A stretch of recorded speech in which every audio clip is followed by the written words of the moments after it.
Cette année, nous sommes là pour la 3e édition de la circoncision communautaire qui est organisée par l'association Nayato, sous la supervision et l'assistance du Centre de promotion et de l'action sociale, le CPRS, et du district sanitaire de Podor. Alors donc, nous avons ciblé cette année, comme les années présentes d'ailleurs, les enfants issus de familles diminuées, mais également les talibés. C'est pour tout simplement que le social et le médical sont indissociables.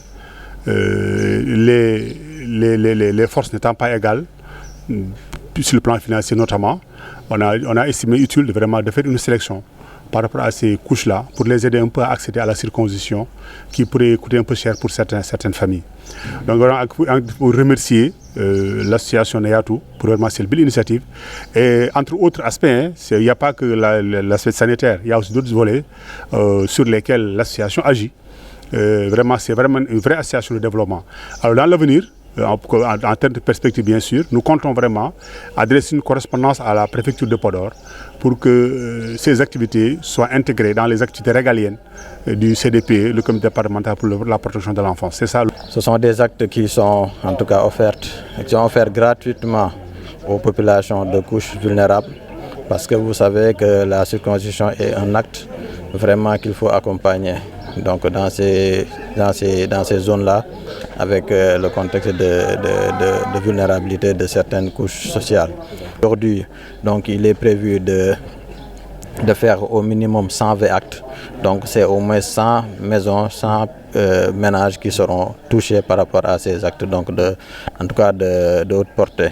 Donc tout ça a été coordonné aussi et facilité avec le concours du CPRS, donc avec M. Diong, donc qui a bien voulu coordonner, accompagner ces jeunes. Donc nous n'avons fait que techniquement accompagner cette association-là, mais vraiment aussi en tout cas le succès qu'ils ont eu aujourd'hui.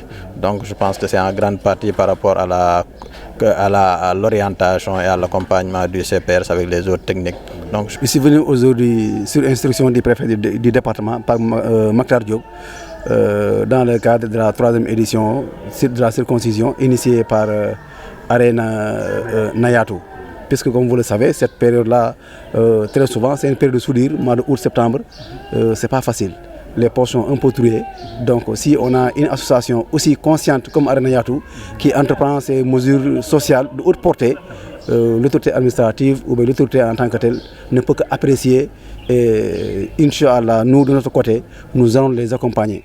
Cette association mérite d'être accompagnée, cette association mérite d'être formalisée, Inch'Allah, avec les structures concernées et également avec la collaboration du MCD, le district sanitaire de Podor. Nous allons les épauler, faire en sorte que cette affaire-là se passe chaque année avec peu de couac, faire en sorte que vraiment qu'ils le font dans les meilleures conditions. Nous remercions de passage le ministre de la Santé sur l'appui des médicaments. Ensuite, le médecin de la district sanitaire de Podor, la CPRS et tous les bonnes volontés qui nous ont aidés à la réussite de cette journée. Nous en sommes réussi à circoncire à un nombre de 125 gosses.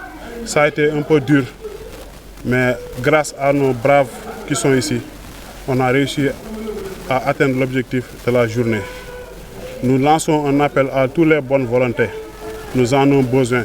L'association de Jakarta fait son mieux pour appuyer les gens sur les actions sociales. Mais nous lançons un appel aux autorités aussi.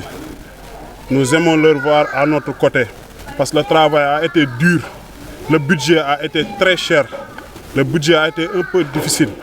Mais nous en sommes sortis grâce aux autorités et aux bonnes volontés qui sont ici à Podor.